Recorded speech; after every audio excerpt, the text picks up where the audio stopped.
그 밥그릇 좀 치우지 못하겠니?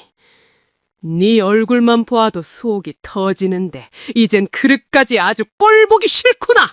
시어머니는 저를 내쫓으셨고 남편은 동조했습니다. 그들은 무력한 며느리 하나를 자신들의 집에서 쫓아낸다고 생각했겠죠. 하지만 그들이 몰랐던 단 한 가지 사실. 그들이 살고 있는 20억짜리 강남 아파트는 사실 저희 엄마 명의로 된 집이라는 것을요. 다음날 아침 저희 엄마는 빌려 온 것이 아니라 부동산 중개인과 함께 나타나셨습니다. 이제 모든 것이 바뀔 시간이었습니다.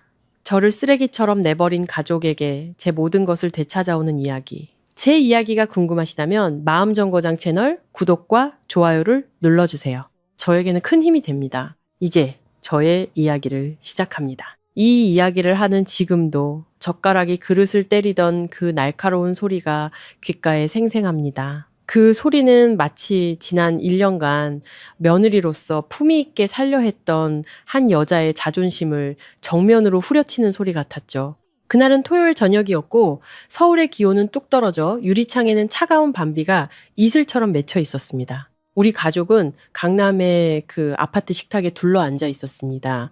결혼식 날 저희 엄마가 평생 모은 돈에 시골 땅 판돈까지 더해 딸 자식 번듯한 집 한 채 마련해 주겠다며 무리해서 사주신 집이었죠. 등기부 등본을 제 손에 쥐어주시며 엄마가 했던 말이 아직도 기억납니다. 서연아, 시집은 가더라도 네 자신을 잃어버리면 안 된다.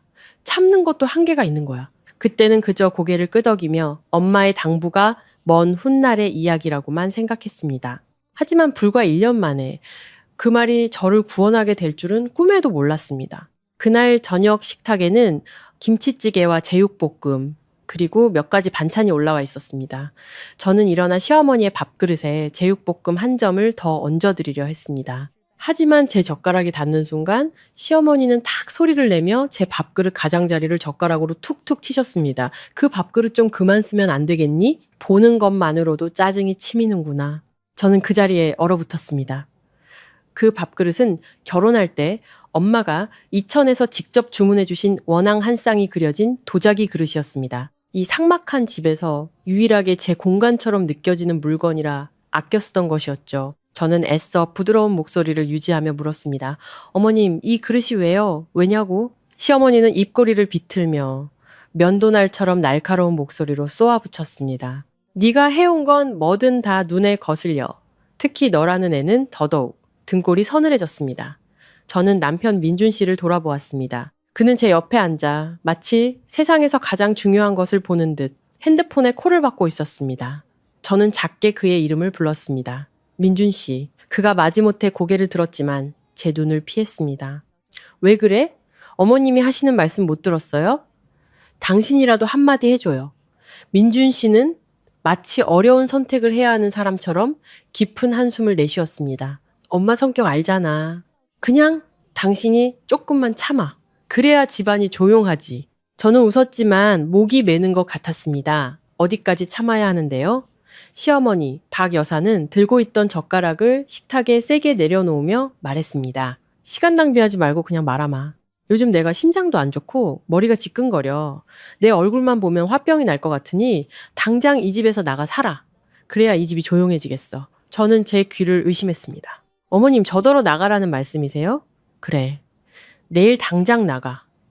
시어머니는 마치 쓰레기를 버리라는 듯 무심하게 말했습니다. 우리 집에 방이 없는 게 아니라 조용할 날이 없어서 그런다.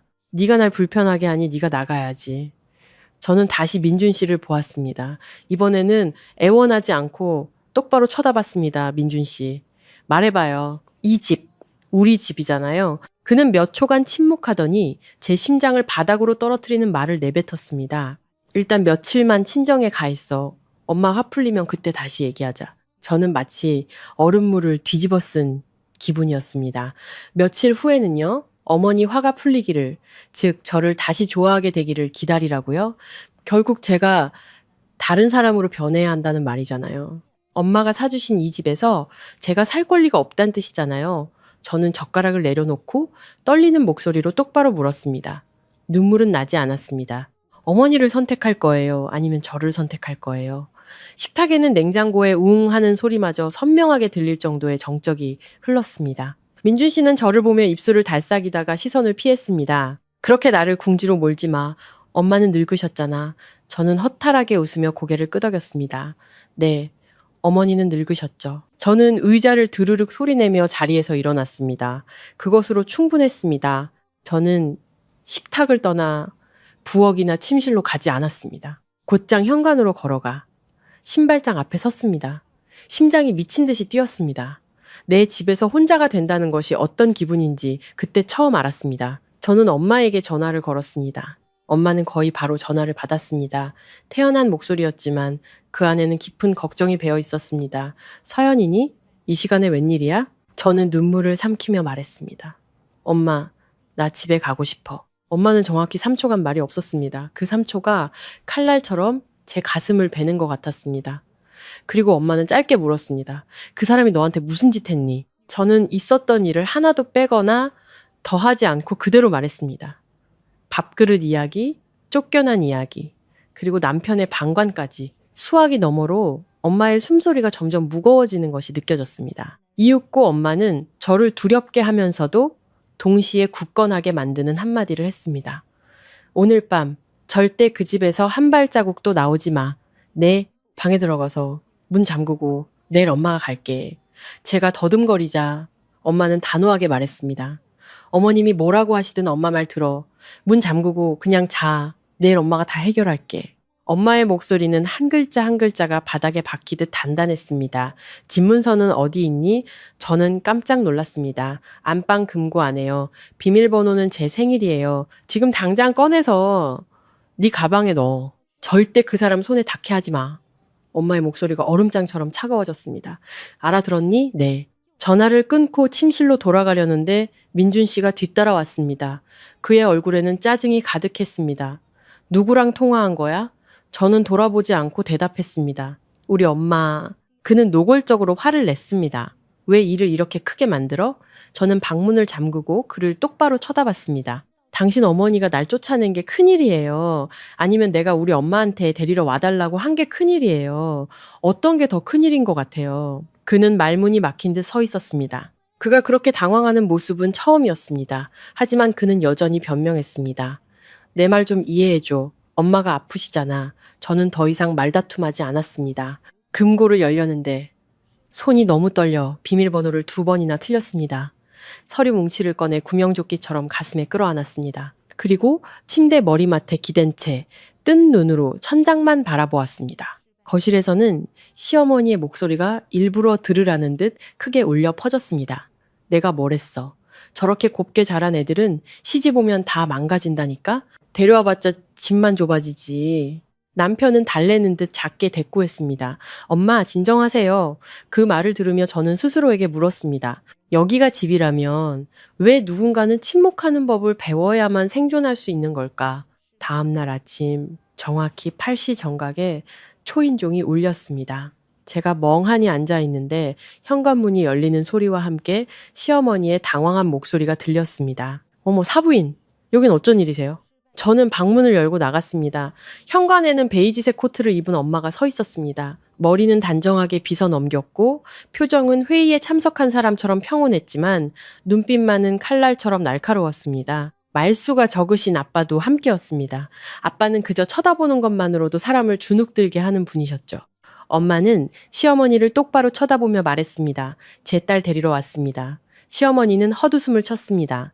시집 온 애를 데려가긴 어딜 데려가요? 엄마는 웃지 않고 대답했습니다. 어젯밤에 사부인께서 제 딸을 내쫓으셨다면서요. 그러니 제가 데리러 온 게 뭐가 잘못됐습니까? 그때 민준 씨가 방에서 나왔습니다. 얼굴이 하얗게 질려 있었죠. 장모님, 여긴 어쩐 일이세요? 제가 서연이 데리고 며칠 처가에 가려고 했습니다. 엄마는 민준 씨에게로 시선을 돌렸지만 목소리는 여전히 평온했습니다. 자네가 데려다 줄 필요 없네.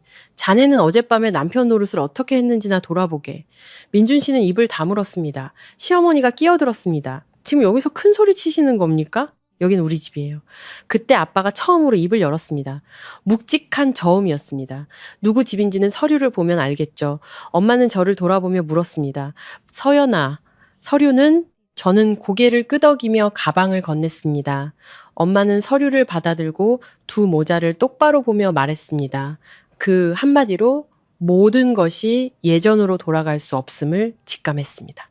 오늘부로 이 집은 부동산에 내놓겠습니다.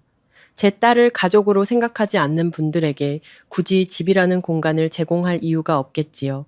시어머니는 입을 떡 벌렸습니다. 무슨 소리예요? 뭘 팔아요? 민준 씨는 마치 뺨이라도 맞은 듯 쏘스라치게 놀랐습니다. 집을요? 장모님, 농담이시죠? 이 집은 저희 부부집이란 말입니다. 엄마는 민준 씨의 눈을 똑바로 보며 못을 박듯 또박또박 말했습니다. 내 며느리가 아니라 내 딸이 이 집에서 쫓겨났네. 그러니 이제 자네와 자네 어머니가 어디서 살지는 자네들이 알아서 할 일이야. 저는 엄마 옆에 서서 손이 차갑게 식는 것을 느꼈습니다. 그 순간 저는 더 이상 쫓겨난 여자가 아니었습니다. 저는 김지영 여사의 딸이었고 엄마는 제게 체계는 없는 가르침을 주고 계셨습니다. 절대 내 인생을 타인의 동정에 맡기지 말라고. 그때 엄마의 핸드폰이 울렸습니다. 엄마는 짧게 통화했습니다. 네, 오늘 바로 계약하죠. 오후에 사람 보낼 테니 집 좀 보여주세요. 민준 씨는 엄마를 마치 처음 보는 사람처럼 쳐다보며 입술을 떨었습니다. 그럼 저랑 저희 엄마는 어디서 살아요? 엄마는 대답하지 않았습니다. 그저 제 손을 꼭 잡으며 말했죠. 서연아, 짐 챙겨.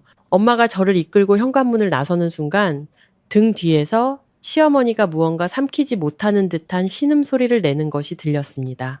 민준 씨는 그 자리에 못 박힌 듯 서서 멍한 눈으로 서 있었습니다. 마치 누군가 참고 있기에 당연하게 누리던 것들이 사실은 얼마나 위태로운 것이었는지 이제야 깨달은 사람처럼요.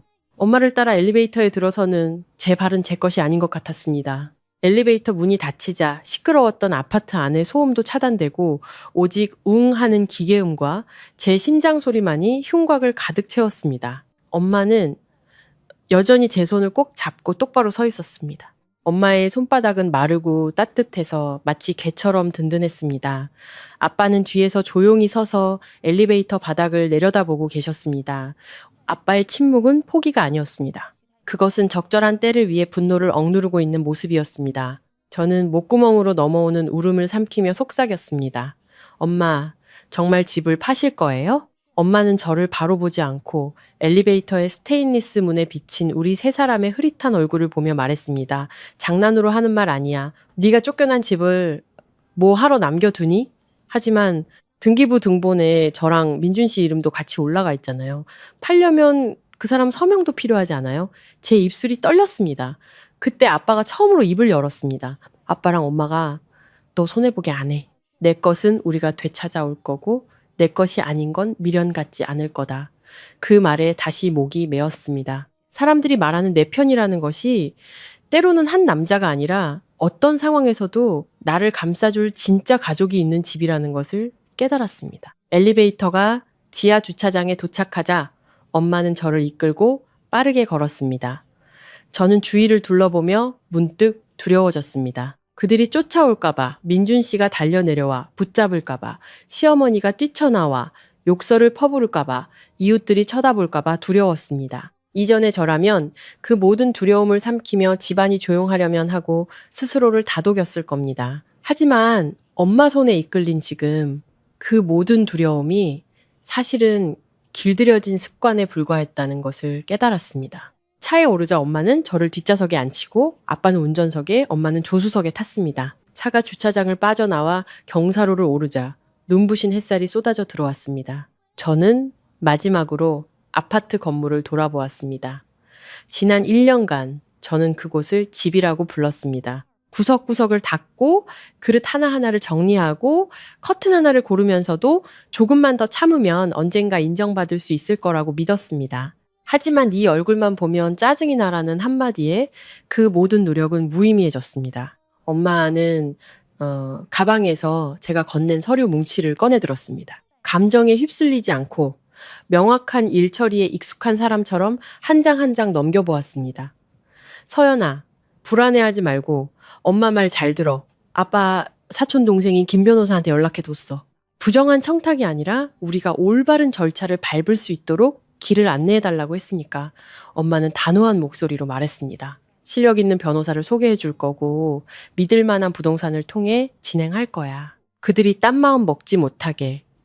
저는 한숨을 내쉬었지만 여전히 마음이 불안했습니다. 만약 민준 씨가 서명 안 해주면요. 엄마는 저를 돌아보았습니다. 그 눈빛에는 안타까움과 엄격함이 동시에 담겨 있었습니다. 너 아직도 그 사람 생각하니? 저는 고개를 숙였습니다. 제 마음 한구석에는 비 오는 날 저를 끌어안고 내가 평생 책임질게라고 말하던 민준 씨의 모습이 아직 남아 있었습니다. 저는 그 말을 믿었고 그 믿음 때문에 스스로를 참을 줄 아는 사람, 견딜 줄 아는 사람, 웃어 넘길 줄 아는 사람으로 만들어버렸습니다. 결혼한 여자는 때로 인내해야 한다고 생각했습니다. 하지만 인내가 집을 잃고 목소리를 잃고 존엄성을 잃는 것을 의미하지는 않았습니다. 아빠가 사거리에서 핸들을 돌리며 나지막이 말했습니다. 서연아, 아빠가 딱 한 가지만 묻자. 어젯밤에 네 시어머니가 널 쫓아낼 때 민준이는 누구 편에 섰니? 저는 침묵했습니다. 아빠는 다그치지 않고 같은 톤으로 다시 물었습니다. 누구 편이었어? 한 글자 한 글자가 바닥에 떨어지는 것 같았습니다. 자기 엄마 편이었어요. 아빠는 고개를 가볍게 끄덕이며 앞을 본 채로 말했습니다. 그렇다면 네가 더 이상 그놈에게 뭘 기대하는 거냐? 그 말은 마치 정신이 번쩍 드는 따기 같았습니다. 저는 차창 밖으로 스쳐 지나가는 서울의 거리를 멍하니 바라보았습니다. 도시는 여전히 시끄럽고 사람들은 바삐 움직였습니다. 마치 우리 집안일은 한 톨의 먼지에 불과하다는 듯이. 하지만 제 마음속에서 무언가가 부서지고 있었습니다. 아파서가 아니라 미련이 부서지는 소리였습니다. 친정집에 도착하자 익숙한 대문이 열렸습니다. 제가 시집가던 날과 똑같은 마당이었습니다. 다른 점이 있다면 그날은 웨딩드레스를 입고 나갔고 오늘은 서류 가방 하나와 퉁퉁 부은 눈으로 들어왔다라는 것이었습니다. 집안일을 도와주시는 아주머니가 뛰어나오며 쏘스라치게 놀랐습니다. 어머 아가씨 웬일이세요? 눈이 왜? 제가 채말을 하기도 전에 엄마가 손을 저었습니다. 아무것도 아니에요. 서연이 마실 따뜻한 물 한 잔 타주시고 좀 쉬게 해주세요. 제 방으로 들어갔습니다. 익숙한 침대, 옷장, 그리고 침구의 냄새까지 모든 것이 저를 기다리고 있었던 것 같았습니다. 침대에 몸을 던졌지만 잠이 오지 않았습니다. 핸드폰이 계속해서 울렸습니다. 화면에는 민준 씨라는 이름이 떠 있었습니다. 저는 그 이름을 멍하니 바라보았습니다. 잠시 후 그는 다시 전화를 걸고 문자를 보냈습니다. 서연아, 전화 좀 받아. 미안해. 엄마가 성격이 급해서 그래. 지금 친정 간 거야? 일 너무 크게 만들지 마. 문자를 읽는데 가슴이 답답했습니다. 사과를 하면서도 여전히 엄마 성격 탓이고 내가 일을 크게 만든다는 식이었습니다. 저는 문득 깨달았습니다. 그의 머릿속에서 저는 항상 달래면 돌아오고 조금 더 참을 수 있는 사람이었던 겁니다. 지난 1년간 제가 그래 왔으니까요. 저는 답장하지 않았습니다. 핸드폰을 베개 위로 던져두고 거실로 나갔습니다. 아빠는 신문을 읽고 계셨지만 저는 아빠가 글을 읽고 있지 않다는 것을 알았습니다. 그저 너무 심한 말을 하지 않기 위해 신문을 들고 계실 뿐이었죠. 엄마는 식탁에 앉아 노트북을 켠 채 무언가를 메모하고 있었습니다. 저를 보더니 물었습니다. 뭐 좀 먹을래? 제가 고개를 젓자 엄마는 뜨거운 죽 한 그릇을 제 앞으로 밀어주었습니다. 몇 숟가락이라도 떠. 안 먹으면 쓰러져. 저는 숟가락을 들었습니다. 2숟가락쯤 먹었을까. 눈물이 다시 터져 나왔습니다. 저는 죽을 먹으며 오랫동안 억눌려 왔던 사람이 비로소 터놓을 곳을 찾은 것처럼 엉엉 울었습니다. 엄마는 울지 말라고 하지 않았습니다. 그저 제 옆에 앉아 어깨에 손을 얹고 가볍게 토닥여 주실 뿐이었습니다. 아빠는 여전히 말이 없었지만 주먹을 쥐었다 폈다 하는 손이 보였습니다. 스스로를 다스리고 계신 것이었죠. 잠시 후 엄마는 핸드폰을 스피커폰으로 켠 채 테이블 위에 올려놓았습니다. 김 변호사님, 전화 받으셨네요. 중년 남성의 부드러운 목소리가 울려 퍼졌습니다. 네, 형수님, 말씀하세요. 엄마는 빠르고 간결하게 말했습니다. 김 변호사님, 절차 좀 알아봐 주셔야겠어요. 우리 서연이가 시댁에서 곤란한 일을 겪어서요. 아파트는 부부 공동명의지만 자금은 대부분 저희 집에서 나갔습니다. 김 변호사님은 몇 가지를 자세히 묻더니 말했습니다. 형수님, 진정하세요. 이 문제는 해결할 수 있습니다. 중요한 건 자금 이체 내역이나 형수님 댁에서 돈이 나갔다는 증거 자료입니다. 섣불리 행동하지 마시고 법대로 진행하셔야 합니다. 엄마가 대답했습니다. 저 흥분 안 했어요. 다만 제 딸이 짓밟히는 걸 보고만 있지는 않을 겁니다. 김 변호사님이 작게 웃었습니다. 형수님 성격 제가 알죠. 오늘 오후에 이 분야 전문인 최 변호사님 만나 뵙도록 주선해 드릴게요. 내일 필요하면 공증 절차도 바로 예약할 수 있게 도와드리겠습니다. 그 말을 듣고서야 저는 처음으로 마음의 떨림이 조금 가라앉는 것을 느꼈습니다. 복수하고 싶어서가 아니었습니다. 그저 웅크리고 있던 허리를 펴고 싶었을 뿐입니다. 통화가 끝나자마자 제 핸드폰이 다시 울렸습니다. 민준 씨였습니다. 엄마가 저를 보며 물었습니다. 받을 거니? 저는 액정을 잠시 바라보다 스피커폰은 켜지 않은 채 전화를 받았습니다. 그가 무슨 말을 하는지 제 귀로 똑똑히 듣고 싶었습니다. 서연아, 그의 목소리는 어젯밤의 냉정함과는 달리 당황한 기색이 역력했습니다. 정말 친정 간 거야? 네, 왔어요. 저는 애써 평정을 유지했습니다. 내가 지금 데리러 가면 안 될까? 엄마가 오늘 아침에 숨이 가쁘다고 하시더니 지금은 기운 없이 누워만 계셔. 네가 와서 한마디만 해주면 엄마 마음이 풀릴 텐데. 그리고 장모님이 집 한다고 으름장 놓으시는 거 너무 신경 쓰지 마. 그 집 우리 집이잖아. 저는 헛웃음이 터졌지만 목이 메어 소리가 제대로 나지 않았습니다. 저는 물었습니다. 어젯밤에 당신 어머니가 나 쫓아내는 거 들었죠? 들었어. 말렸어요? 그는 침묵했습니다. 저는 천천히 그리고 또박또박 물었습니다. 당신은 침묵을 선택했죠, 그쵸? 그가 거칠게 숨을 내쉬었습니다. 나는 양쪽 사이에 끼어서. 저는 눈을 감았습니다. 양쪽 사이에 끼었다는 말, 지난 1년간 귀에 못이 박이도록 들은 말이었습니다. 당신은 양쪽에 끼어서 나 혼자 모든 걸 감당하게 했어요. 그러니 이제 제게는 어느 쪽도 없어요. 저는 엄마 집에 왔고 다시는 돌아가지 않을 거예요. 서연아, 진정해. 그렇게 강하게 나가지 마. 내가 엄마한테 잘 말씀드릴게. 저는 그의 말을 잘랐습니다. 어머니께 말씀드린 게 몇 번이나 되죠? 그래서 어머니가 변하셨나요? 아니면 오히려 기세등등해지셨나요? 그가 말문이 막히자 제가 물었습니다. 당신이 뭘 하길 바라냐고요? 저는 거실을 보았습니다. 엄마는 조금의 원망도 없이 오직 단호한 눈빛으로 등을 꼿꼿이 세우고 앉아 계셨습니다. 아빠는 이 집이 소란스러워지는 것을 막기 위해 여전히 침묵을 지키고 계셨습니다. 저는 제 목소리로 돌아왔습니다. 제 목소리에 무게가 실린 것은 처음이었습니다. 저는 당신이 남편이길 바랐어요. 하지만 당신은 그러지 못했죠. 그럼 된 거예요. 서연아, 그런 말 마. 이혼하자는 말은 하지 마! 그는 다급하게 외쳤습니다. 저는 바로 대답하지 않았습니다. 수화기 너머로 시어머니의 날카로운 목소리가 들려왔습니다. 그 애 아직 안 왔어? 들어오라고 해. 걔가 안 들어오면 내가 죽어버릴 테니까. 그 말을 듣는데 온몸이 차갑게 식었습니다. 저는 깨달았습니다. 그들은 저를 사랑해서가 아니라 집을 지키고 체면을 지키고 자신들의 거처를 지키기 위해 저를 필요로 했던 것입니다. 저는 작지만 단호하게 말했습니다. 민준 씨, 아까 당신과 당신 어머니가 어디서 사냐고 물었죠? 이제 대답할게요. 지금부터는 당신이 알아서 하세요. 저는 전화를 끊었습니다. 손은 떨렸지만 더 이상 울지 않았습니다. 아픔은 여전했지만 환상은 깨졌습니다. 엄마는 제가 무슨 통화를 했는지 묻지 않고 단지 괜찮니? 라고 물었습니다. 저는 고개를 끄덕였습니다. 괜찮아요, 엄마. 엄마가 말씀하신 대로 진행해 주세요. 아빠는 신문을 내려놓고 처음으로 저를 아주 오랫동안 바라보았습니다. 아빠의 묵직하고 따뜻한 목소리가 들려왔습니다. 누군가를 이길 필요는 없다. 내 자신만 지키면 돼. 네가 고개 숙이지 않고 살 수 있도록. 그 말에 다시 목이 메었습니다. 저는 지난 1년간 제 자신을 지키는 것은 잊은 채 오직 다른 사람의 비위를 맞추며 살아왔다는 것을 깨달았습니다. 그날 오후 엄마는 외투를 입으며 변호사를 만나러 같이 가자고 했습니다. 피곤하다고 말하려는데 엄마가 저를 보며 말했습니다.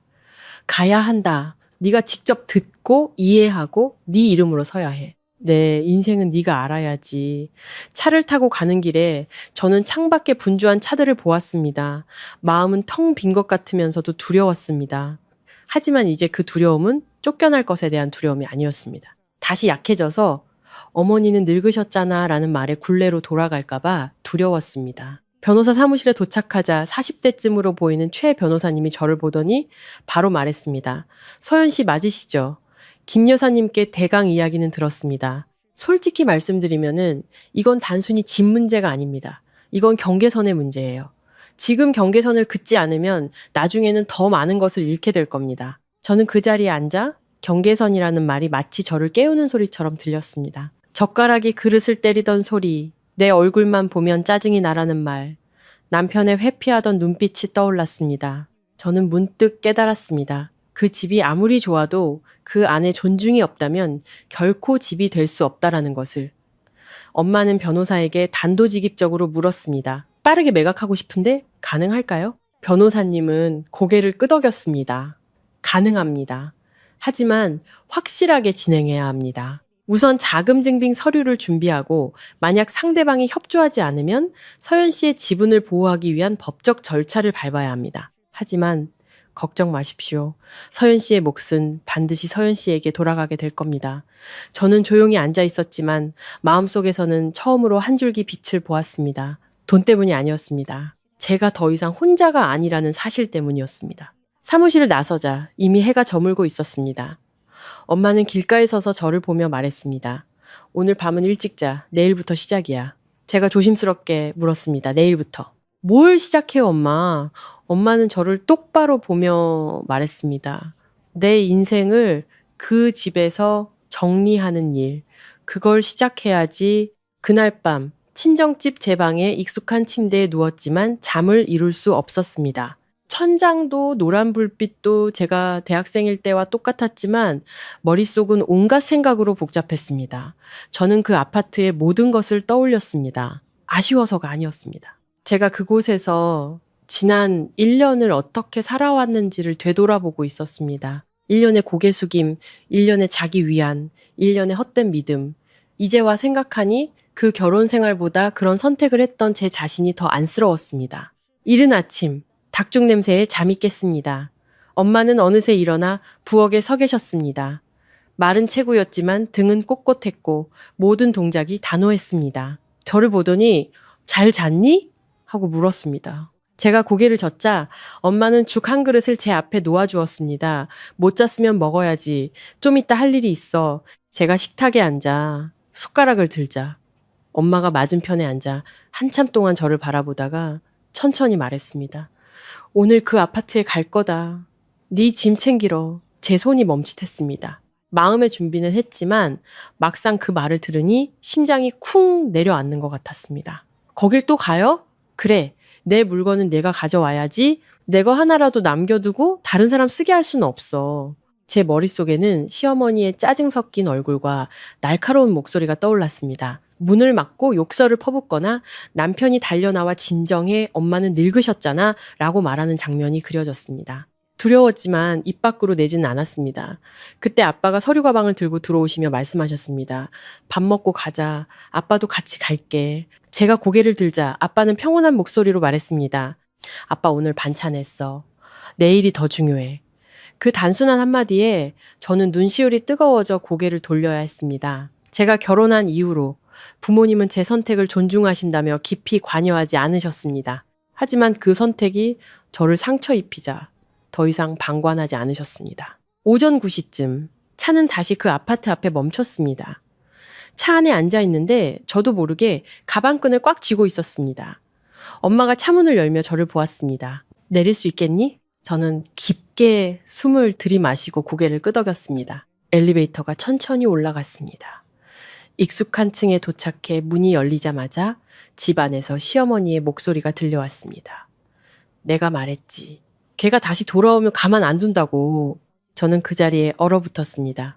엄마가 제 어깨에 손을 얹고 가볍게 쥐었습니다. 내 뒤에 서 있어. 엄마는 문을 두드렸습니다. 아주 단호한 노크였습니다. 잠시 후 문이 벌컥 열렸습니다. 실내복 차림의 시어머니는 저희를 보자마자 얼굴이 굳어졌습니다. 또 오셨어요? 왜요? 엄마는 돌려 말하지 않았습니다. 제 딸 물건 가지러 왔습니다. 시어머니는 코웃음을 쳤습니다. 물건은 무슨 물건? 나갔으면 끝이지. 왜 다시 와? 제가 한 걸음 앞으로 나섰습니다. 처음으로 시어머니의 눈을 피하지 않고 똑바로 마주 보았습니다. 어머님, 제 물건들이 아직 집 안에 있습니다. 가지러 왔습니다. 시어머니는 저를 위아래로 훑어보더니 비웃었습니다. 네가 아직도 날 어머니라고 부를 자격이 있어? 저는 입술을 깨물었습니다. 생각보다 차분한 목소리가 나왔습니다. 어머님이 저를 어떻게 생각하시든 그 물건들은 제 것입니다. 가지고 바로 가겠습니다. 그때 민준 씨가 방에서 나왔습니다. 구겨진 셔츠에 헝클어진 머리, 나탄 눈. 저를 보자 그는 멈칫했습니다. 서연아, 정말 왔네? 저는 그를 보았습니다. 예전처럼 아프기보다는 그저 피곤했습니다. 제 짐 가지러 왔어요. 그가 저희 엄마를 보며 말했습니다. 장모님, 이건 너무하신 거 아닙니까? 서연이랑 얘기해서 풀면 되잖아요. 엄마는 민준 씨를 똑바로 보며 감정 없는 목소리로 말했습니다. 얘기는 어젯밤에 끝났네. 결과는 내 딸이 쫓겨나는 거였고 이제 우리는 얘기가 아니라 할 일을 하러 온 걸세. 시어머니가 끼어들었습니다. 말 한번 잘하시네. 여긴 내 아들 집이야. 이 집에 있는 물건 중에 걔가 번 돈 아닌 게 어디 있어? 그때 아빠가 나섰습니다. 묵직하고 힘있는 목소리였습니다. 자네 아들이 얼마나 벌었는지 한번 말해보시죠. 이 집 산 돈, 인테리어 한 돈, 전부 증빙 서류 가지고 있습니다. 시어머니는 말문이 막혔지만 여전히 고집을 부렸습니다. 그래도 내 며느리였어. 1년 동안 같이 쓴 물건인데 이제 와서 다 가져간다는 게 말이 돼? 저는 깊게 숨을 들이마시고 천천히 말했습니다. 공동으로 쓴 물건은 안 가져가요. 제 것만 가져가겠습니다. 저는 집 안으로 들어섰습니다. 심장은 요동쳤지만 생각보다 다리는 떨리지 않았습니다. 거실은 어제와 똑같았지만 이제는 다른 눈으로 보게 되었습니다. 저는 찬장을 열어 엄마가 사주신 2000 도자기 그릇들을 하나하나 상자에 담았습니다. 시어머니가 등 뒤에서 비꼬는 소리가 들렸습니다. 그릇까지 챙겨가는 것 좀 봐. 아주 그냥 계산적이네. 저는 뒤돌아 시어머니를 보았습니다. 높지도 낮지도 않은 목소리로 말했습니다. 이건 저희 엄마가 사주신 겁니다. 제가 가져가는 게 맞습니다. 민준 씨가 어쩔 줄 몰라 하며 말했습니다. 서연아, 몇 개는 두고 가. 엄마가 쓰시던 거잖아. 저는 그를 찬찬히 쳐다보았습니다. 민준 씨, 어젯밤에는 저더러 며칠 친정에 가 있으라면서요. 이제는 제 물건을 두고 가라고요? 그게 말이 된다고 생각해요? 그는 입을 다물었습니다. 저는 침실로 들어가 옷장을 열었습니다. 한쪽은 제 옷, 다른 한쪽은 그의 옷. 저는 제 옷들을 하나하나 꺼내 개었습니다.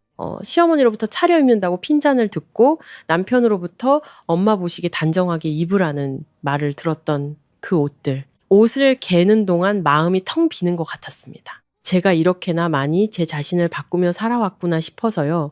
시어머니는 방문에 팔짱을 끼고 서서 말했습니다. 다 가져가. 나중에 후회하지나 마. 저는 고개를 들지 않고 말했습니다. 제 물건을 되찾는 걸 후회하진 않을 거예요. 다만 여기서 너무 오래 머물렀던 것을 후회할 뿐이에요. 시어머니는 순간 멈칫하더니 소리쳤습니다. 이게 아주 버릇없이 엄마가 들어와 제 옆에 서며 말했습니다. 사부인, 제 딸에게 소리치지 마세요. 맞는 말을 했으니까. 분위기는 팽팽한 활시위 같았습니다. 제가 마지막 짐가방을 끌고 나올 때 시어머니가 갑자기 길을 막았습니다. 세탁기는 안 돼. 네? 그건 제가 산 건데요. 네가 샀어도 온 가족이 다 썼잖아. 이제 와서 가져가겠다라는 게 무슨 신보야. 저는 엄마를 보았습니다. 엄마는 가볍게 고개를 끄덕였습니다. 저는 다시 시어머니를 보고 또박또박 말했습니다. 이 세탁기는 제 돈으로 샀고 영수증도 있습니다. 만약 못 가져가게 하시면 법적으로 해결하겠습니다. 시어머니의 얼굴이 하얗게 질렸습니다. 민준 씨가 다급하게 말했습니다. 엄마 그냥 가져가게 하세요. 시어머니는 아들을 향해 눈을 부릅떴습니다. 너 지금 뭐라고 했어? 민준 씨는 고개를 숙였습니다. 제가 떠나는 순간까지도 그는 허리를 펴지 못했습니다. 엘리베이터를 타고 내려오는 내내 여행 가방 바퀴가 바닥에 드르륵거리는 소리만 울렸습니다. 저는 한 번도 뒤돌아보지 않았습니다. 차에 도착해서야 다리에 힘이 풀리는 거를 느꼈습니다. 뒷좌석에 주저앉자 눈물이 터져 나왔습니다. 아파서가 아니라 너무 지쳐서였습니다. 엄마가 옆에 앉아 휴지를 건네주었습니다. 울어. 다 울어버려. 하지만 울고 나면 다시 일어서야 한다. 차가 아파트를 벗어날 때 저는 창밖으로 점점 멀어지는 건물의 그림자를 보았습니다. 그 순간 저는 아주 분명한 경계선을 넘었다는 것을 깨달았습니다. 저는 더 이상 부엌에서 젓가락으로 그릇을 맞는 소리를 듣고 사는 여자가 아니었습니다. 저는 이정훈 사장님과 김지영 여사의 딸 이서연이었습니다.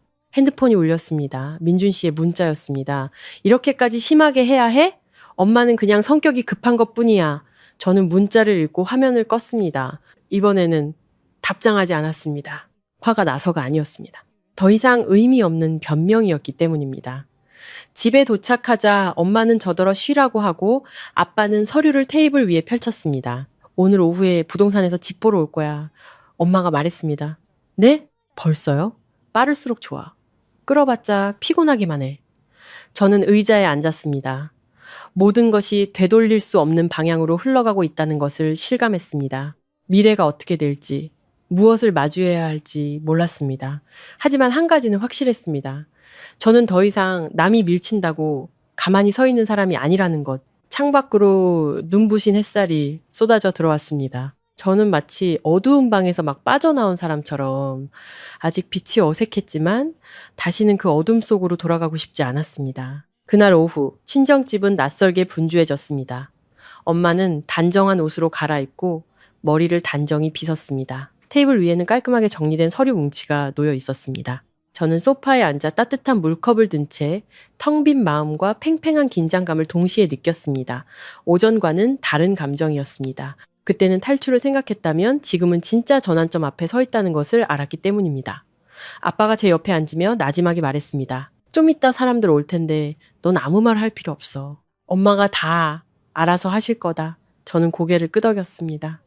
부모님은 제가 더 이상 상처받기를 원치 않으셨습니다. 하지만 저는 이 문제가 결국 제가 직접 마주해야 할 일이라는 것을 알고 있었습니다. 정확히 이 시 초인종이 울렸습니다. 말끔한 차림의 40대 남성이 자신을 부동산 중개인 김 부장이라고 소개했습니다. 그는 엄마와 정중하게 악수했습니다. 김 여사님 안녕하세요. 보내주신 서류는 잘 보았습니다. 아파트 위치가 좋아서 가격만 합리적이면 금방 거래될 겁니다. 엄마가 고개를 끄덕였습니다. 복잡하지 않게 투명하게 처리하고 싶습니다. 김 부장이 웃으며 답했습니다. 네, 잘 압니다. 오늘 오후에 두 팀이 집을 보고 싶어 합니다. 그 말을 듣는데 심장이 빠르게 뛰었습니다. 모든 것이 너무 빨랐습니다. 그 집이 더 이상 제 것이 아니게 된다는 생각에 익숙해질 시간도 없이 오후 3시쯤 저는 부모님과 함께 다시 그 아파트로 향했습니다.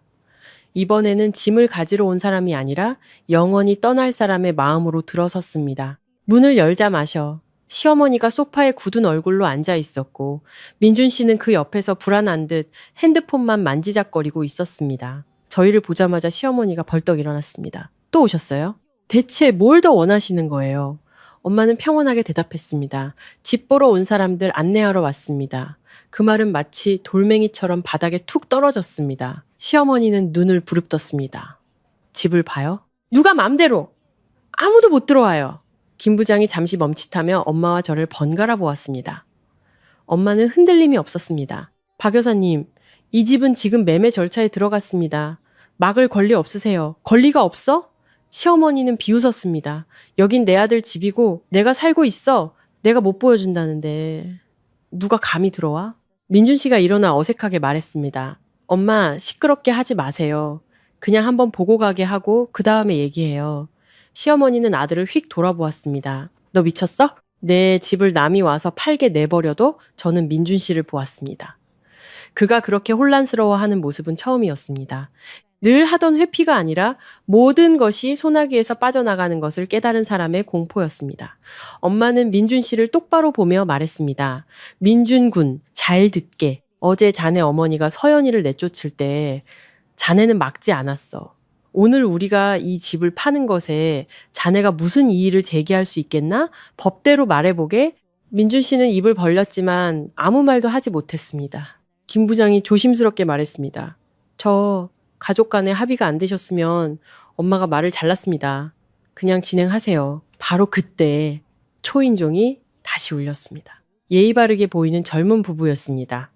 김 부장이 그들을 안으로 안내하려 하자 시어머니가 문 앞을 가로막고 팔을 벌렸습니다. 아무도 못 들어와! 분위기는 숨막힐 듯이 팽팽해졌습니다. 저는 엄마를 보았습니다. 엄마는 눈빛으로 가만히 있어 라고 말하는 것 같았습니다. 하지만 이번에는 제가 나서지 않으면 이 싸움은 영원히 어른들의 힘겨루기로 남고 저는 계속해서 밀려나는 존재가 될 것임을 알았습니다. 제가 한 걸음 앞으로 나섰습니다. 목소리는 크지 않았지만 분명했습니다.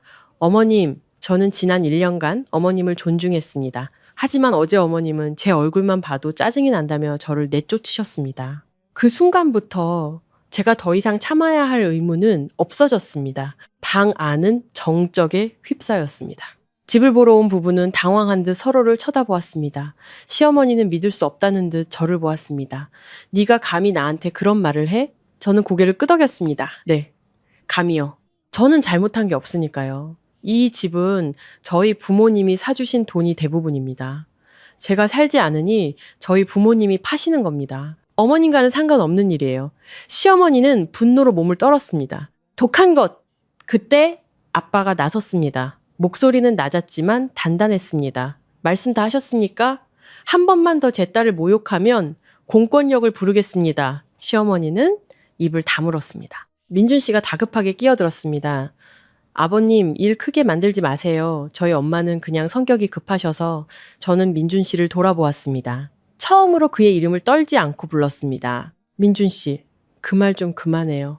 당신 어머니 성격이 급했지만 쫓겨난 건 나예요. 당신이 침묵했으니 당신도 책임이 있어요. 그는 고개를 숙였습니다. 저는 통쾌하지 않았습니다. 그저 슬펐습니다. 제가 믿었던 남자가 옳은 것을 지킬 용기조차 없다는 사실이 슬펐습니다. 결국 시어머니는 아빠와 민준 씨에게 이끌려 침실로 들어갔습니다. 김 부장은 한숨을 쉬며 손님들에게 사과한 뒤 집을 안내하기 시작했습니다. 저는 집 한가운데 서서 낯선 사람들의 발소리를 들었습니다. 그들이 채광과 발코니, 바람의 방향에 대해 이야기하는 것을 들었습니다. 너무나 일상적인 대화였지만 제게는 파경에 이른 결혼 생활의 마지막 조각들이 하나씩 뜯겨 나가는 소리였습니다. 손님들이 돌아간 후 김 부장이 엄마에게 작게 말했습니다. 두 팀 모두 아주 마음에 들어 합니다. 여사님께서 말씀하신 가격이라면 며칠 안에 계약이 성사될 것 같습니다. 엄마가 고개를 끄덕였습니다. 최대한 빨리 진행해 주세요. 시어머니가 방에서 나왔습니다. 눈이 붉게 충혈되어 있었고 목소리는 갈라져 있었습니다. 정말 파시는 거예요? 엄마는 시어머니를 똑바로 보며 말했습니다. 네, 정말입니다. 농담 아니에요. 시어머니는 저를 보았습니다. 목소리에는 애원의 기색이 섞여 있었습니다. 서연아, 네가 어떻게 이럴 수 있니? 그래도 네가 내 며느리였는데. 저는 시어머니를 보았습니다. 이제 마음이 크게 동요하지 않았습니다. 어머님, 어제 저를 보고 짜증이 난다고 하신 말씀 똑똑히 기억합니다. 그때 깨달았어요. 이곳에는 제 자리가 없다는 것을요. 시어머니는 소파에 힘없이 주저앉았습니다. 민준 씨는 옆에서 주먹을 꽉 쥔 채 입술만 달싹일 뿐이었습니다. 우리가 집을 나설 때는 이미 어둑해져 있었습니다. 차 안에서 저는 말이 없었습니다. 엄마가 백미러로 저를 보며 물었습니다. 기분이 어떠니? 저는 잠시 생각하다가 말했습니다. 후련한데 슬프기도 해요. 엄마가 고개를 끄덕였습니다. 슬픈 게 당연하지. 하지만 슬프다고 해서 네가 틀린 건 아니야. 그날 밤 제 핸드폰은 쉴 새 없이 울렸습니다. 민준 씨에게서, 시댁 친척들에게서 온 연락이었습니다. 저를 책망하는 사람, 설득하는 사람, 철없다고 욕하는 사람도 있었습니다. 저는 모든 메시지를 읽고 핸드폰을 껐습니다. 제가 모든 사람에게 해명하려 한다면 결국 저는 제 존재를 변호해야 하는 여자로 다시 돌아가게 될 것임을 깨달았습니다. 잠들기 전 엄마가 제 방으로 들어와 침대 가장자리에 앉았습니다. 후회하지 않니? 저는 고개를 저었습니다. 더 일찍 이렇게 하지 못한 게 아쉬울 뿐이에요. 엄마는 제 머리를 어릴 때처럼 쓰다듬으며 미소 지었습니다. 그럼 됐다. 그날 밤 저는 오랜만에 깊은 잠을 잤습니다. 꿈속에서 저는 텅 빈 집에 서 있었습니다. 젓가락 소리도 꾸짖는 소리도 없었습니다. 오직 창문으로 쏟아지는 햇살만이 가득했습니다. 다음 날 아침 저는 민준 씨가 보낸 단 하나의 문자에 잠이 깼습니다. 앞으로 어떻게 살아야 할지 모르겠다. 저는 그 글자를 오랫동안 바라보다가 핸드폰을 내려놓았습니다. 이번에는 죄책감이 들지 않았습니다. 모든 사람은 자신의 선택에 책임을 져야 한다는 것을 알았기 때문입니다. 밖에는 해가 일찍부터 솟아 있었습니다. 낡은 장은 덮였고 앞으로의 길이 쉽지 않으리라는 것을 알았지만 적어도 저는 더 이상 쫓겨나는 사람의 자리에 서 있지 않았습니다. 그 후 며칠은 제게 느리면서도 빠르게 흘러갔습니다. 마음 한구석이 텅 빈 채 아직 채워지지 않았기에 시간은 느렸고 법률 자문과 서류 준비, 끝없는 전화통화와 약속들로 시간은 빠르게 지나갔습니다. 사흘째 되던 날, 삼촌인 김 변호사님에게서 전화가 왔습니다. 엄마는 스피커폰으로 통화했습니다. 누님, 최 변호사 쪽에서 서류 검토 마쳤어요. 누님 댁에서 집값으로 송금한 내역이 워낙 명확해서 저쪽에서 서명을 하든 안 하든 서연이 몫은 확실히 지킬 수 있습니다. 다만 저쪽에서 압박이 들어올 테니 마음의 준비는 하셔야 합니다. 엄마는 간결하게 대답했습니다. 어떤 압박이든 상관없어요. 법대로만 하면 됩니다. 삼촌은 한숨을 쉬었습니다. 조카딸 마음 단단히 먹으라고 미리 말씀드리는 겁니다. 그쪽 집안 가만히 있지는 않을 거예요. 그 말을 듣는데 심장이 조여왔습니다. 예상은 했지만 막상 들으니 등골을 타고 찬 기운이 흘렀습니다. 압박. 저는 시집살이 1년 내내 압박을 견뎌왔습니다. 하지만 이번에 압박은 달랐습니다. 인내가 아닌 정면 대결이었습니다. 그날 오후 모르는 번호로 전화가 걸려왔습니다. 잠시 망설이다 전화를 받았습니다. 서연이니 익숙하면서도 낯선 여자의 목소리였습니다. 네, 그런데요. 나 기억하니? 나 민준이 고모야. 저는 핸드폰을 꽉 쥐었습니다. 네, 고모님. 고모의 목소리는 책망과 충고가 뒤섞여 있었습니다. 얘야, 네가 너무 심하게 하는 것 같아서 고모가 전화했다. 부부 사이에 무슨 일이든 문 닫고 둘이서 풀어야지. 저는 잠시 침묵하다 대답했습니다. 네, 말씀하세요. 내 시어머니. 성격이 불같아서 그렇지. 악의는 없는 분이야. 네가 이렇게까지 일을 크게 벌이면 남들이 너를 무정한 애로 볼 거 아니니. 저는 헛웃음이 나왔지만 예의를 지키며 말했습니다. 고모님, 아기가 없었다면 제가 집에서 쫓겨나지는 않았을 겁니다. 수학이 넘어는 잠시 조용해졌습니다. 이윽고 고모가 말했습니다. 듣자 하니 집까지 팔아서 민준이랑 네 시어머니 길바닥에 나앉게 한다며? 네 남편 생각은 조금도 안 하는 거니? 저는 눈을 감았습니다. 남편 생각이라는 말, 너무나 많이 들어온 말이었습니다. 저는 천천히 말했습니다. 저는 1년 동안 그 사람 생각만 했습니다. 제 자신만 생각하지 않았을 뿐이죠. 이제는 제 자신을 생각하려고요. 고모는 거칠게 숨을 내쉬었습니다. 목소리에는 더 이상 부드러움이 없었습니다. 네가 아직 젊어서 세상을 모르는구나. 그렇게 강하게 나가면 너만 손해야. 제가 대답했습니다. 평생 손해보며 사느니 한 번만 손해보는 게 낫다고 생각해요.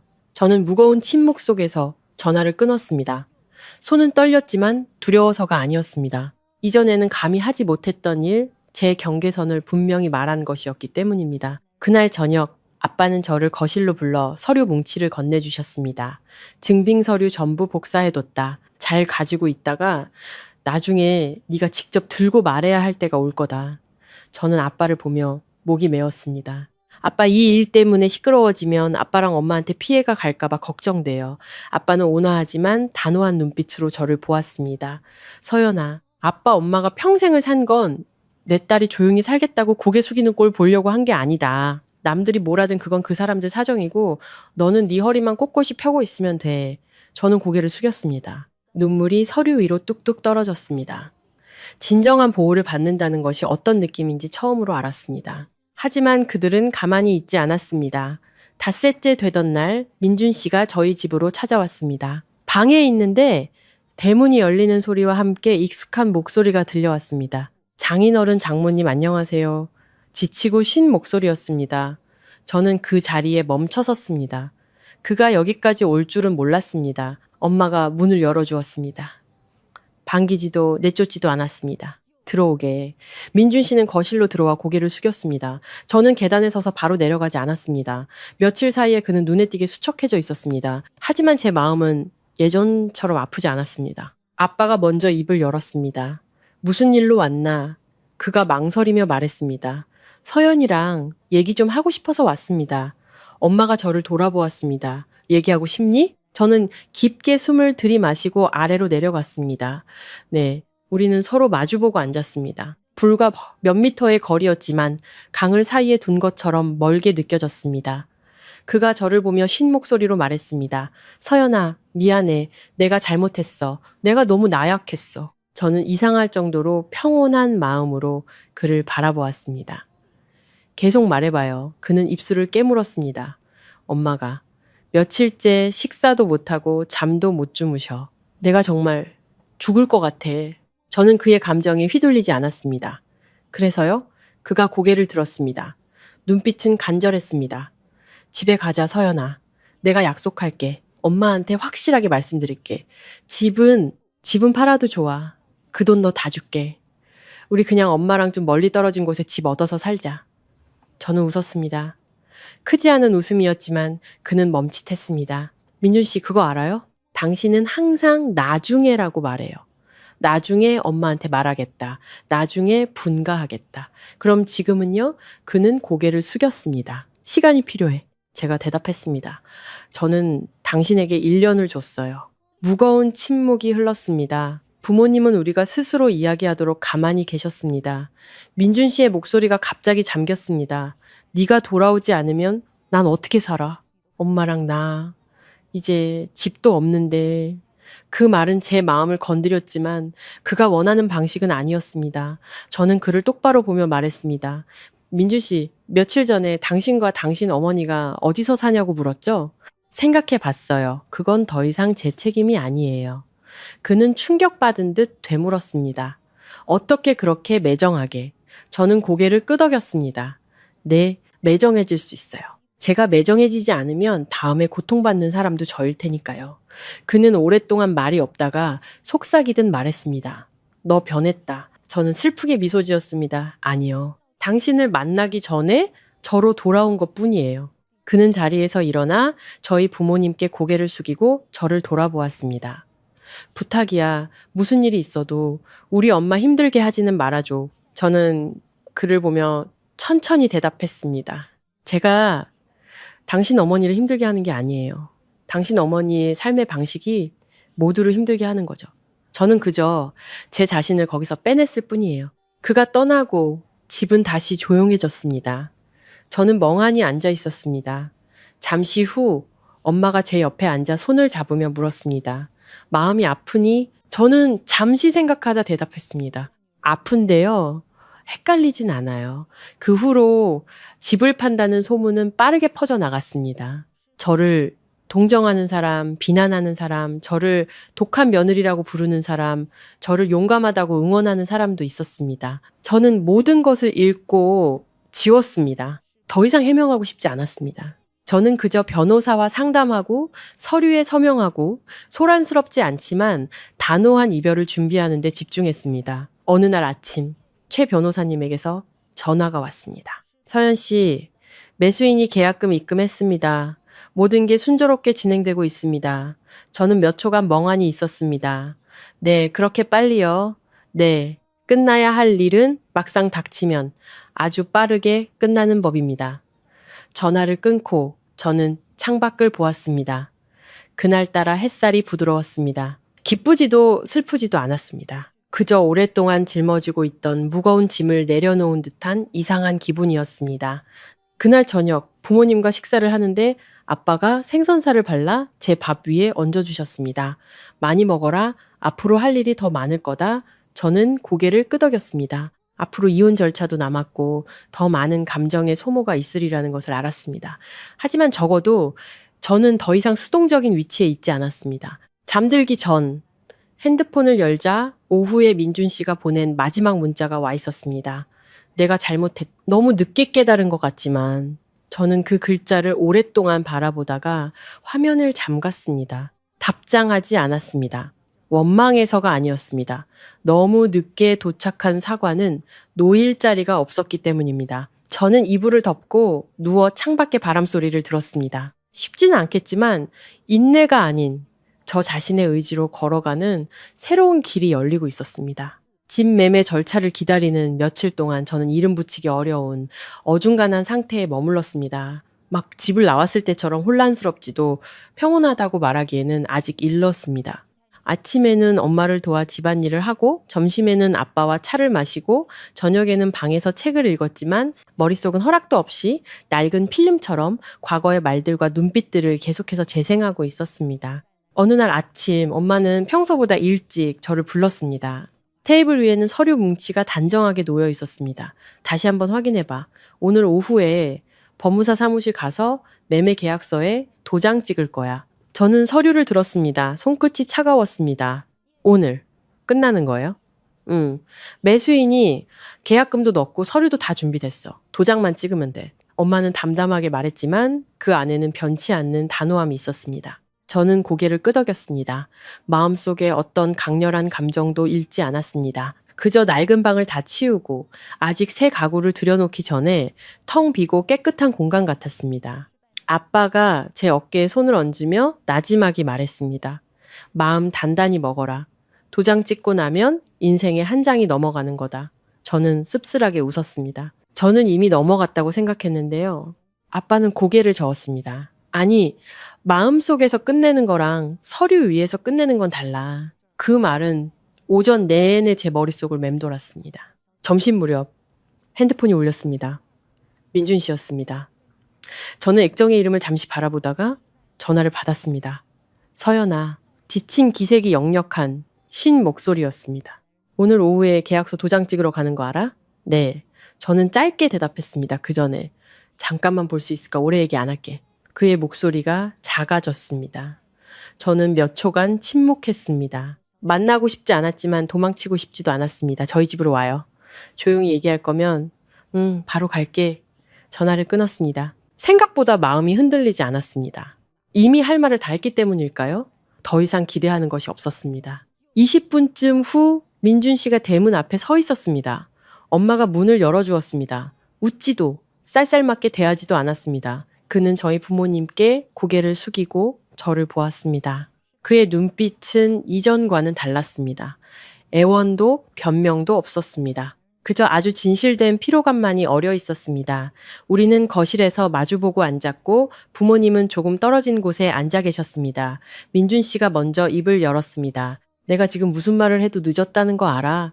그래도 하고 싶은 말이 있어. 저는 고개를 끄덕였습니다. 말해봐요. 그는 깊은 숨을 들이마셨습니다. 요 며칠 엄마가 많이 변하셨어. 소리도 안 지르시고 네 탓도 안 하셔. 그냥 집안을 멍하니 둘러보다가 나한테 물으시더라. 이 집, 이제 정말 우리 집 아니니? 하고 그 말을 듣는데 마음이 살짝 내려앉았지만 저는 그의 말을 끊지 않았습니다. 그때 처음으로 무서웠어. 집을 잃는 게 무서운 게 아니라 내가 모든 걸 너무 멀리 오게 했다는 게 무서웠어. 나는 그냥 네가 참으면 집안이 조용해질 거라고 생각했어. 하지만 그 조용함이 너의 침묵 위에 세워진 거였어. 저는 그를 보았습니다. 그가 처음으로 회피하지 않고 그 사실을 말했습니다. 너를 다시 붙잡으려고 온 거 아니야. 그냥 묻고 싶었어. 만약 집을 팔지 않았다면 모든 게 달라졌을까? 저는 잠시 생각했습니다. 아니요, 안 달라졌을 거예요. 집을 파는 건 결과일 뿐이에요. 원인은 당신이 단 한 번도 내 편에 서주지 않았다는 거예요. 그는 고개를 숙이고 두 손을 깍지 꼈습니다. 긴 침묵이 흘렀습니다. 저는 창밖의 새소리와 시계의 초침 소리를 들었습니다. 더 이상 화가 나지 않았습니다. 남은 감정은 그저 안타까움 뿐이었습니다.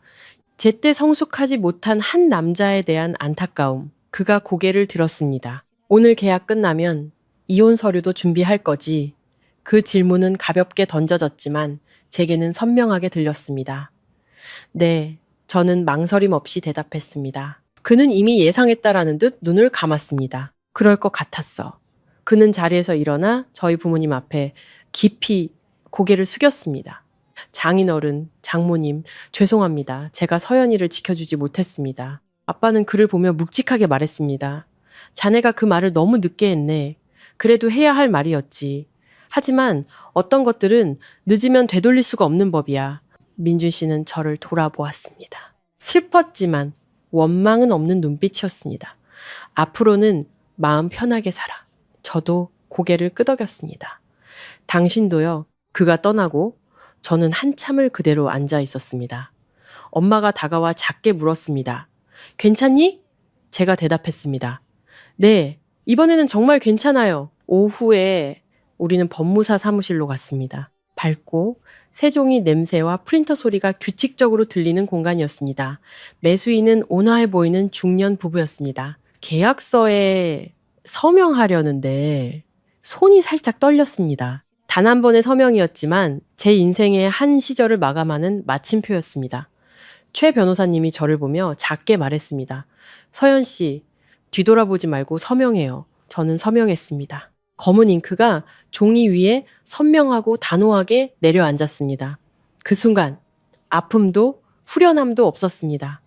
그저 아주 똑바로 서 있는 제 자신을 느꼈습니다. 일이 끝나자 엄마가 제 손을 잡았습니다. 이제 끝났다. 저는 고개를 끄덕였습니다. 목이 메어왔습니다. 아빠는 뒤에서 아무 말 없이 걷고 계셨지만 평소보다 어깨에 힘이 빠진 것처럼 보였습니다. 그날 저녁 시어머니에게서 전화가 왔습니다. 저는 액정의 번호를 오랫동안 바라보다가 전화를 받았습니다. 서연아, 이전과는 완전히 다른 신 목소리였습니다. 오늘 집 계약했다고 들었다. 네, 저는 평정을 유지했습니다. 시어머니는 잠시 침묵하다가 말했습니다. 내가 일이 이렇게 될 줄은 몰랐다. 저는 무슨 말을 해야 할지 몰랐습니다. 원망하고 싶지도 위로하고 싶지도 않았습니다. 시어머니는 마치 혼잣말처럼 말을 이었습니다. 나는 평생 아랫사람은 참아야 한다고 배우고 살았어. 나도 네 할머님 밑에서 평생을 참고 살았거든. 며느리도 그래야 하는 줄 알았다. 그 말을 듣는데 마음이 시큰했습니다. 처음으로 시어머니가 명령조가 아닌 말투로 제게 이야기했습니다. 어머님, 저는 이해해요. 하지만 모든 사람이 평생을 참을 순 없어요. 그래, 내가 틀렸나 보다. 시어머니가 한숨을 쉬었습니다. 제가 그토록 듣고 싶었던 두 단어였지만 막상 듣고 나니 통쾌하지 않았습니다. 그저 여러 세대에 걸쳐 이어진 낡고 슬픈 감정만이 느껴졌습니다. 하지만 이미 늦었지? 시어머니가 물었습니다. 저는 몇 초간 침묵하다 대답했습니다. 네, 늦었어요, 어머님. 시어머니는 더 이상 말하지 않고 몸 조심해라. 그래도 내가 너를 며느리라고 생각했었다는 말을 남기고 전화를 끊었습니다. 저는 오랫동안 앉아 있었습니다. 그 전화가 아무것도 바꾸지 못한다는 것을 알았습니다. 하지만 제 마음속에 무언가를 끝맺어 주었습니다. 저는 더 이상 시어머니의 인정을 기다리지 않았습니다. 그 후 저는 이혼 서류를 준비하기 시작했습니다.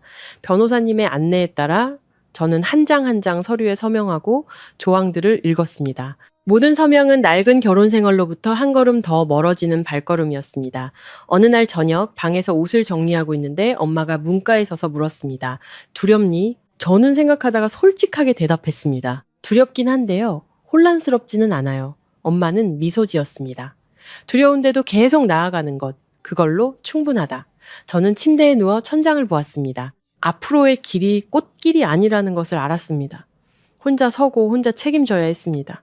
하지만 적어도 저는 젓가락이 그릇을 때리는 소리만으로도 제 존재가 무가치하게 느껴지는 그런 집에는 더 이상 서 있지 않았습니다. 밖에서는 부드러운 바람이 불었습니다. 저는 눈을 감고 깊게 숨을 쉬었습니다. 또 하나의 장이 덮였습니다. 그리고 저는 알았습니다. 앞으로의 길이 아무리 힘들어도 그것은 제 자신이 선택한 길이라는 것을. 마지막 이혼 서류를 제출하고 변호사 사무실을 나올 때 저는 이상한 기분에 휩싸였습니다. 후련함도 고통도 아니었습니다. 마치 오랫동안 메고 있던 무거운 배낭을 내려놓은 듯 어깨에는 아직 자국이 선명했지만 허리는 더 꼿꼿이 펴진 느낌이었습니다. 최 변호사님이 문 밖까지 배웅하며 당부했습니다. 법원에서 연락 오기 전까지는 평소처럼 생활하세요. 상대방 쪽에서 이상한 움직임이 있으면 바로 연락 주시고요. 저는 고개를 끄덕였습니다. 계단을 내려서자 노란빛의 저녁 햇살이 쏟아졌습니다. 저는 잠시 그 자리에 서서 깊게 숨을 들이마셨습니다. 누군가에게 혹은 어떤 일정에 쫓기지 않고 길 한가운데서 잠시 멈춰서는 습관. 아주 오랜만이었습니다. 예전에 저라면 지금쯤 저녁밥을 차리느라 동동거렸을 겁니다. 시어머니가 기다릴까봐, 남편이 늦게 올까봐, 마음에 들지 않는 저녁 식사가 또다시 무거운 밤의 빌미가 될까봐 두려워하며 이제는 더 이상 긴장감 가득한 집에서 저를 기다리는 사람은 없었습니다. 그날 저녁, 온 가족이 이른 식사를 했습니다. 엄마는 제가 어릴 때부터 좋아하던 동태찌개를 끓여주셨습니다.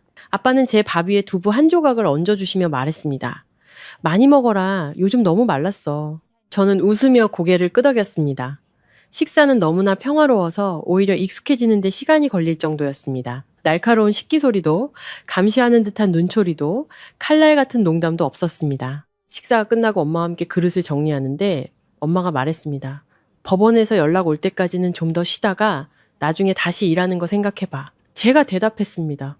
저도 그렇게 생각하고 있었어요. 너무 오래 집에만 있고 싶진 않아요. 엄마는 저를 보며 고개를 끄덕였습니다. 그래, 가만히 있으면 잡생각만 늘어. 그날 밤 사촌 언니에게서 문자가 왔습니다. 서연아, 이혼 수속 밟는다고 들었어. 저는 잠시 망설이다 답장했습니다. 네, 언니. 그렇게 됐어요. 언니의 답장은 금방 왔습니다. 네, 시댁 얘기 예전부터 들어서 알고 있었어. 처음에는 차마 못 물어봤는데 언니가 솔직히 말할게, 너 정말 잘한 거야. 우리 여자들이 가난은 참아도 무시당하는 건 못 참는 거거든. 그 문자를 읽는데 코끝이 찡해졌습니다. 제 편을 들어줘서가 아니었습니다. 제가 침묵 속에서 견뎌왔던 것들을 마침내 누군가 알아봐 주었다는 사실 때문이었습니다. 그 후 며칠은 천천히 흘러갔습니다. 저는 아침 일찍 엄마와 함께 집 근처 공원을 뛰기 시작했습니다. 아침 안개와 시원한 바람, 지저귀는 새소리, 엄마는 천천히 걸었고 저는 그 옆을 맞추어 걸었습니다. 가끔 엄마가 불쑥 물었습니다. 만약 그날 엄마가 집을 팔지 않았다면 모든 게 달라졌을까? 저는 생각하다가 대답했습니다. 시간이 더 길어졌을지는 몰라도 결과는 같았을 거예요. 저는 이미 너무 지쳐 있었거든요, 엄마. 엄마는 안도하는 듯 한숨을 쉬었습니다. 내가 너무 깊이 관여한 건 아닐까 걱정했어. 저는 엄마의 손을 잡았습니다. 아니에요, 엄마. 엄마가 아니었다면 저는 여기까지 올 정신도 없었을 거예요. 어느 날 점심, 집에 있는데 모르는 번호로 전화가 왔습니다. 받아보니 아빠의 친구분이셨습니다. 서연이 맞니? 나 이사장 친구 되는 사람인데 네 아버지가 그러시더구나. 네가 일자리를 알아보고 있다고. 저는 조금 놀랐지만 예의 바르게 대답했습니다. 네, 아저씨. 맞아요. 우리 회사에서 격리 직원을 한 명 구하는데 일이 그렇게 힘들지도 않고 출퇴근 시간도 괜찮아. 한번 와서 면접 볼 생각 있니? 저는 몇 초간 침묵하다가 대답했습니다. 생각해보고. 곧 다시 연락드려도 될까요? 그래, 천천히 생각해봐. 전화를 끊고 저는 멍하니 앉아 있었습니다. 아빠는 말이 없는 분이지만 저를 위해 조용히 애쓰고 계셨다는 생각에 마음이 따뜻해지면서도 뭉클했습니다. 그날 저녁, 저는 혼자 발코니에 서 있었습니다. 시원한 바람을 타고 어디선가 야래향 냄새가 흘러왔습니다. 저는 예전 집 발코니에 서서 방 안에서 들려오는 시어머니의 잔소리와 남편의 침묵을 듣던 밤들을 떠올렸습니다. 그때는 제가 조금 더 순종하고, 조금 더 인내하면 모든 것이 조용해질 거라고 믿었습니다. 이제와 생각하니 그때 저는 참 순진했습니다. 밤 10시쯤 핸드폰이 울렸습니다. 민준 씨였습니다. 저는 망설이다가 전화를 받았습니다. 서연아, 늦게 미안해. 오늘 법원에서 온 서류 받았어. 네, 나 서명할게. 더 이상 끌고 싶지 않아. 그의 목소리는 아주 천천히 고심한 흔적이 역력했습니다. 저는 놀라지 않았습니다. 그게 우리 둘 다에게 좋을 거예요. 그가 작게 웃었습니다. 슬픈 웃음소리였습니다. 결국 가장 단호한 사람이 너일 줄은 몰랐네. 그는 말을 이었습니다. 엄마가 요즘 기력이 많이 없으셔. 가끔 네 얘기를 하시는데 이제 와서 소용없다는 거 나도 알아. 저는 조용히 숨을 내쉬었습니다. 어머님 잘 돌봐드려요. 그는 용기를 낸 듯 말했습니다. 서연아, 나중에 네가 다른 사람 만나게 되면 행복했으면 좋겠다. 저는 눈을 감았습니다. 고마워요. 전화를 끊고 저는 오랫동안 발코니에 서 있었습니다. 원망도 기대도 없었습니다. 마치 긴 장마 끝에 창문을 닫는 것처럼 모든 것이 분명하게 끝났다는 느낌만이 남았습니다. 며칠 후 저는 아빠 친구분 회사에 면접을 보러 갔습니다. 화려하지는 않았지만 깨끗하고 정돈된 작은 회사였습니다. 저는 다른 직원들에게 인사를 하고 제 자리에 앉았습니다. 낯선 곳에서 다시 시작한다는 생각에 심장이 조금 빠르게 뛰었습니다. 점심시간에 사무실 언니가 웃으며 물었습니다. 서연 씨는 결혼했어요?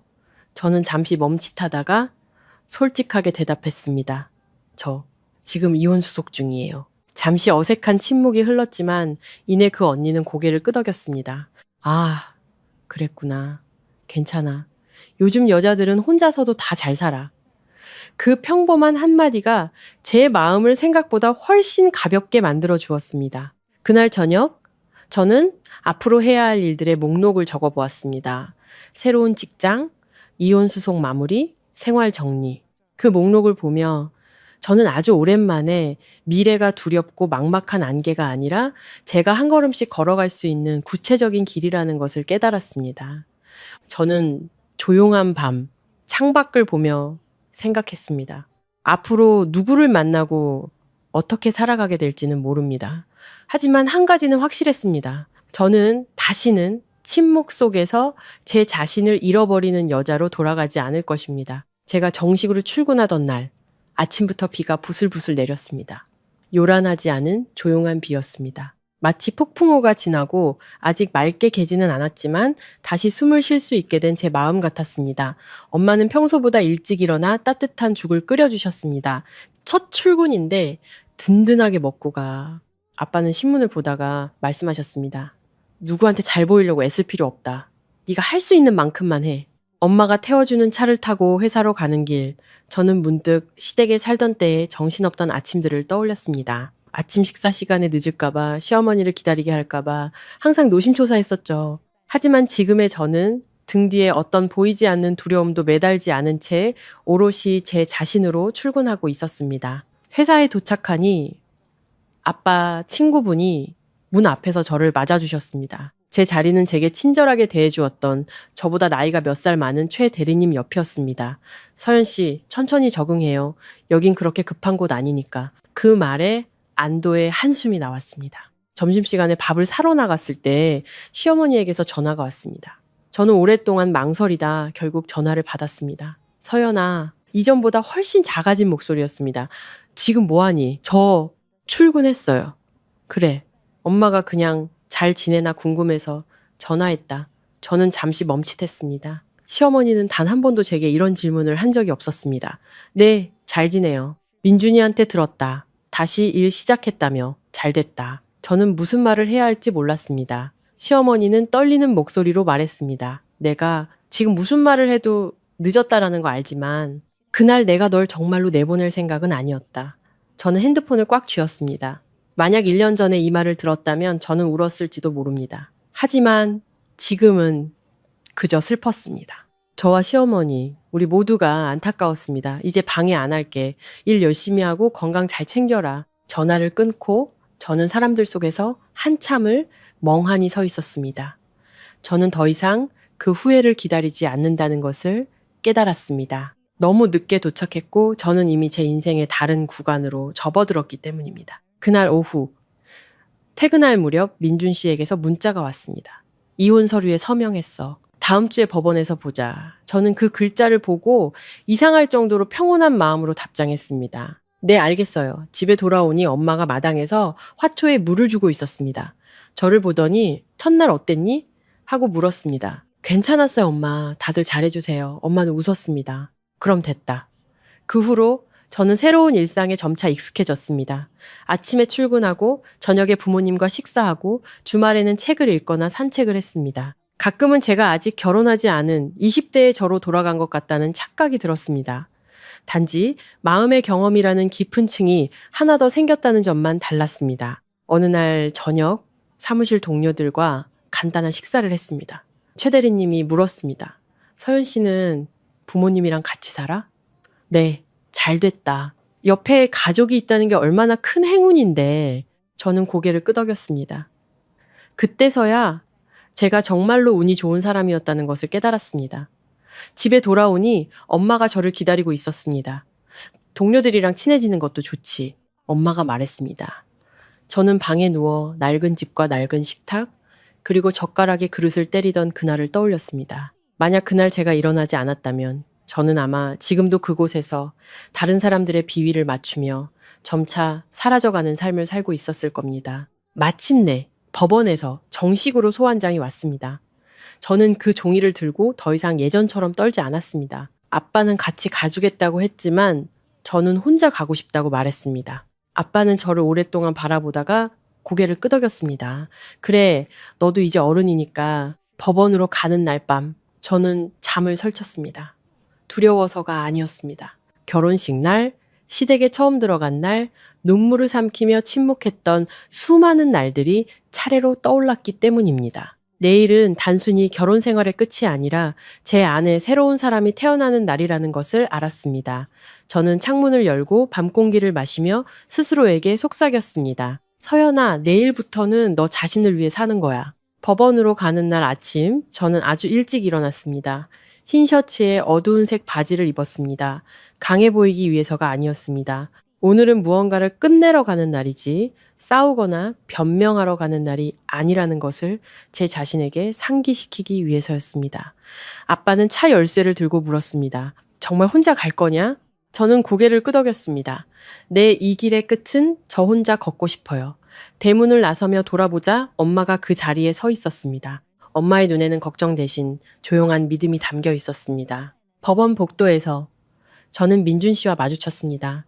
우리는 짧게 시선을 교환하고 각자 다른 곳을 보았습니다. 그는 저와 몇 자리 떨어진 곳에 앉아 고개를 숙이고 있었습니다. 예전의 우유부단함 대신 모든 것을 체념한 듯한 깊은 피로감이 느껴졌습니다. 더 이상 원망스럽지 않았습니다. 그저 한때 알았던 사람이 이제는 타인이 되었다는 사실이 아득하게 느껴질 뿐이었습니다. 법정 안에서 판사님은 명확하고 간결하게 질문했습니다. 이혼 사유를 묻자 저는 깊게 숨을 들이마시고 대답했습니다. 저희는 서로에 대한 존중을 잃었습니다. 관계를 회복하려 노력했지만 불가능했습니다. 판사님이 민준 씨를 보았습니다. 이해 있습니까? 그는 몇 초간 침묵하다가 말했습니다. 동의합니다. 그 두 단어는 그동안의 모든 노력을 끝내는 마침표였습니다. 아프지도 통쾌하지도 않았습니다. 그저 문 하나가 단호하게 닫히는 느낌이었습니다. 법정을 나서는데 그가 저를 불렀습니다. 서연아, 네? 이제. 남편은 아니지만 그래도 나 원망하지는 말아줘. 저는 고개를 저었습니다. 원망 안 해요, 그냥. 우리가 안 맞았던 것 뿐이에요. 우리는 그 자리에서 각자 다른 방향으로 걸어갔습니다. 다시는 뒤돌아보지 않았습니다. 집에 돌아오니 엄마가 저를 가볍게 안아주었습니다. 그날 점심, 우리 가족은 아무 일 없었다는 듯 평범한 식사를 했습니다. 어떤 끝은 소란스러울 필요 없이 그저 조용히 내려놓으면 된다는 것을 깨달았습니다. 그날 오후, 저는 다시 회사로 돌아갔습니다. 최 대리님이 저를 보고 작게 물었습니다. 괜찮아? 저는 고개를 끄덕였습니다. 네, 다 끝났어요, 대리님. 대리님은 웃으며 말했습니다. 잘 됐다. 이제 홀가분하겠네. 저는 제자리에 앉아 컴퓨터를 켰습니다. 익숙한 숫자와 표들이 제 마음을 현재에 붙잡아 주었습니다. 오늘 이후로 제 삶의 리듬을 하나씩 다시 만들어가야 한다는 것을 알았습니다. 그날 저녁 엄마와 함께 공원을 뛰었습니다. 엄마가 물었습니다. 기분이 어때? 저는 생각하다가 대답했습니다. 가볍지만 텅 빈 것 같아요. 엄마가 고개를 끄덕였습니다. 텅 비어야 새로운 것을 채울 수 있는 거란다. 저는 그 말이 다른 사람이 아닌 제 자신에 대한 이야기라는 것을 알았습니다. 고통이 아닌 깨달음 속에서 새로운 버전의 제가 만들어지고 있었습니다. 그날 밤 저는 오랫동안 잠들지 못했습니다. 슬퍼서가 아니었습니다. 제 자신 외에는 누구에게도 속하지 않는다는 느낌에 익숙해지는 중이었습니다. 다음 날 아침, 저는 창문을 열었습니다. 햇살이 방 안을 환하고 따뜻하게 비추었습니다. 젓가락이 그릇을 때리는 소리도 제 존재를 하찮게 만드는 말들도 없었습니다. 오직 한 여자가 자신이 누구이며 무엇을 받을 자격이 있는지 아는 채로 익숙한 방 한가운데 서 있었습니다. 제 이야기는 여기서 끝나지 않았습니다. 이혼은 하나의 이정표일 뿐. 앞으로 더 많은 도전이 있겠지만 이번에는 고개를 숙이지 않고 허리를 꼿꼿이 편 채 걸어갈 것입니다. 법원을 다녀온 후 저는 서류상으로 완벽한 독신이 되었습니다. 하지만 그 느낌은 생각보다 평범했습니다. 어느 날 아침 문득 깨달았을 뿐입니다. 삶은 계속되고 있었고 저는 더 이상 제게 맞지 않는 역할을 연기하지 않아도 된다는 것을 저는 일에 더 집중했습니다. 제 능력으로 제 자신에게 설 수 있다는 것을 증명하고 싶었습니다. 어느 날 아빠 친구분이자 사장님께서 저를 불렀습니다. 서연아, 여기서 오래 일할 생각이니? 저는 망설임 없이 대답했습니다. 네, 안정적으로 일하고 싶어요. 사장님은 고개를 끄덕였습니다. 좋다. 난 성실한 사람을 중요하게 생각한단다. 사장실을 나오며 저는 마음이 더 단단해지는 것을 느꼈습니다. 누군가의 아내나 며느리가 아닌 제 능력으로 인정받는 기분이었습니다. 하지만 인생은 늘 평온하지만은 않았습니다. 어느 날 퇴근길에 엄마에게서 전화가 왔습니다. 서연아, 네 시어머니가 나한테 전화했었어. 만나자고 하더구나. 저는 잠시 멈칫했습니다. 엄마가 괜찮으시면 만나보세요. 저는 엄마를 믿어요. 이틀 후 엄마는 시어머니를 만나고 돌아왔습니다. 많이 야위셨더라. 당신한테 미안하다고 꼭 전해달라고 하시더구나. 저는 가슴이 먹먹해졌습니다. 엄마는 말했습니다. 늦은 사과가 찢어진 관계를 붙일 수는 없겠지만 진심이라면 서연이를 그냥 내버려 두는 게 도와주는 거라고 말해줬어. 엄마는 시어머니를 원망하지 않았습니다. 그저 평생을 시어머니라는 틀에 갇혀 살다가 모든 것을 잃고 나서야 깨닫게 된 또 다른 여자를 안타까워할 뿐이었습니다. 며칠 후 민준 씨에게서 문자가 왔습니다. 엄마가 입원하셨어. 가벼운 뇌졸중이라고 했습니다. 저는 잠시 고민하다 답장했습니다. 어머님 잘 돌봐드려. 도움이 필요하면 말하고. 저는 병문안을 가지 않았습니다. 원망해서가 아니었습니다. 동정과 책임을 혼동하지 않기 위해 지켜야 할 경계선이 있다는 것을 알았기 때문입니다. 저는 점점 더 바빠졌고 제 삶의 모든 것을 스스로 결정하는 자유에 익숙해졌습니다. 어느 날 저녁 최 대리님과 단둘이 식사를 하는데 대리님이 말했습니다. 서연 씨, 처음 봤을 땐 참 약해 보였는데 아니었어. 떠나야 할 때 떠날 줄 아는 사람이 진짜 강한 거야. 아픈데도 머무는 사람이 약한 거지. 그 말은 집에 오는 내내 제 마음속에 머물렀습니다. 아빠는 낡은 책장을 수리하며 말했습니다. 아빠는 네가 남들보다 잘나길 바라지 않아. 그저 누구도 너를 함부로 대하게 두지 않으면 된다. 저는 아빠의 등을 보며 아빠의 오랜 침묵이 무관심이 아니라 제가 스스로 일어설 수 있을 것이라는 믿음이었다는 것을 깨달았습니다. 어느 날 밤 시어머니에게서 다시 전화가 왔습니다. 목소리는 병상에 누워 있어서인지 무척 약해져 있었습니다. 서연아, 내가 미안하다. 다시 돌아오라는 게 아니야. 그냥 이 마음을 지고 가고 싶지 않아서 그래. 저는 눈을 감았습니다. 들었어요, 어머님. 너 잘 지내지? 네, 저 괜찮아요. 시어머니는 울음을 터뜨렸습니다. 저는 천천히 말했습니다. 어머님, 푹 쉬시고 건강하셨으면 좋겠어요. 전화를 끊고 저는 마음이 생각보다 가벼워진 것을 느꼈습니다. 사과를 받아서가 아니었습니다. 제가 저를 상처 입혔던 사람들처럼 비정한 사람이 되지 않았다는 사실 때문이었습니다. 제 삶은 이제 한 남자나 제게 속하지 않았던 가족을 중심으로 돌지 않았습니다. 저는 제 자신과 함께 사는 법을 배웠습니다. 어느 날 아침 거울 앞에서 머리를 묶다가 저는 거울 속에 저를 보며 미소 지었습니다. 억지 웃음이 아니었습니다. 부서짐을 겪었지만 그 부서짐에 삼켜지지 않은 한 여자의 미소였습니다. 이야기는 끝나지 않았습니다. 앞으로도 수많은 도전이 있겠지만 저는 더 이상 두렵지 않습니다.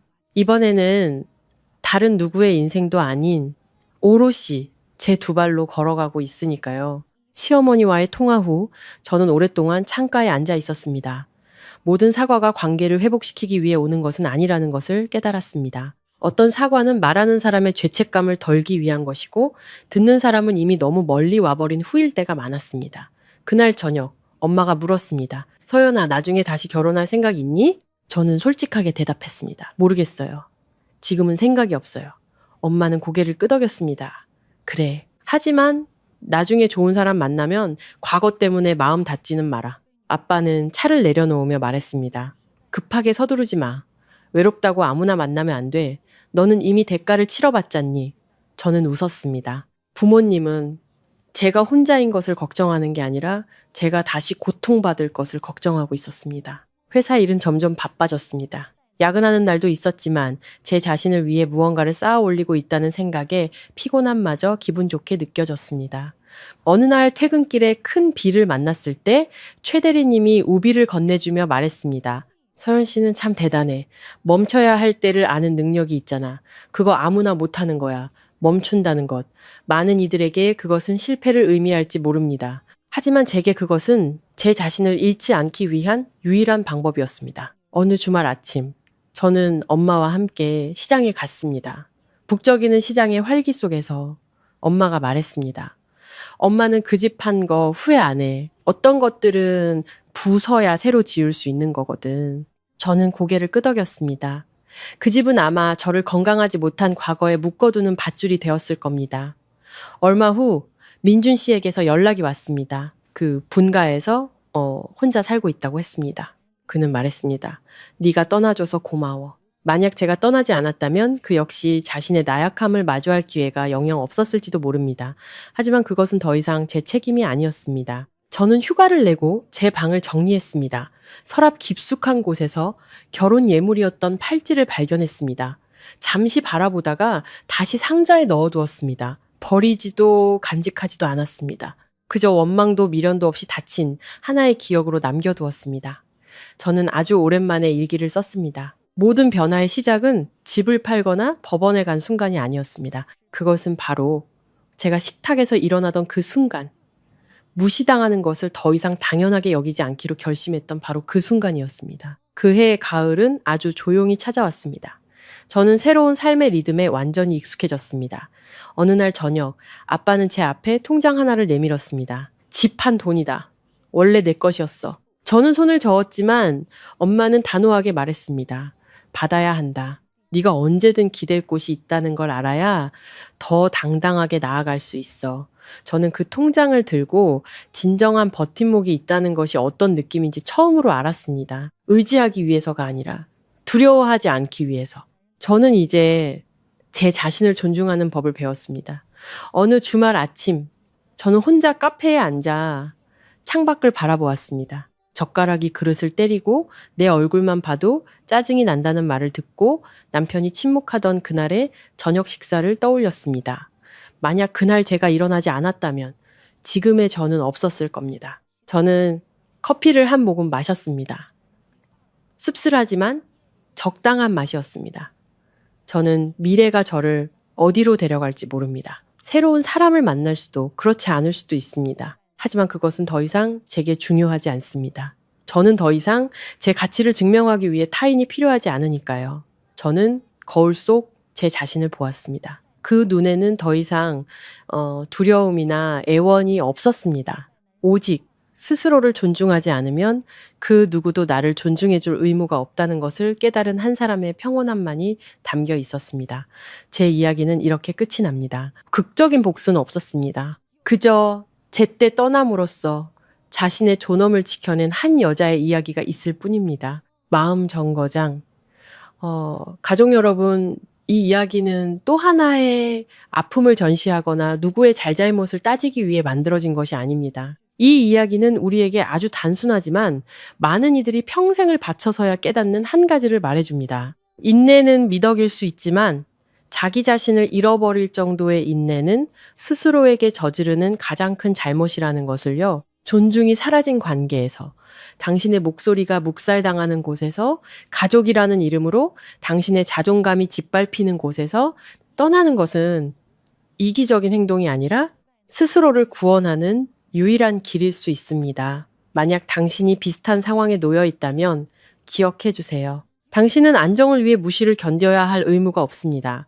당신의 경계선을 지키는 것은 잘못이 아니며 당신은 자기 자신 외에 그 누구에게도 인생을 빚지지 않았습니다. 이 이야기가 어딘가에 갇혀있는 분들에게 작은 탈출구가 되기를 바랍니다. 머무르든 떠나든 그 선택은 온전히 당신의 것이어야 하며 스스로를 상처 입히는 선택이어서는 안 됩니다. 이 이야기에 공감하셨다면 저희 채널을 구독하고 주변 사람들과 공유해 주세요. 때로는 알맞은 때에 만난 하나의 이야기가 한 사람의 인생을 고통에서 구해낼 수도 있습니다. 당신이 언제나 자신에게 친절하기를, 잘못된 삶을 살지 않을 만큼 현명하고 고통스러운 삶을 살지 않을 만큼 용감하기를 바랍니다. 감사합니다.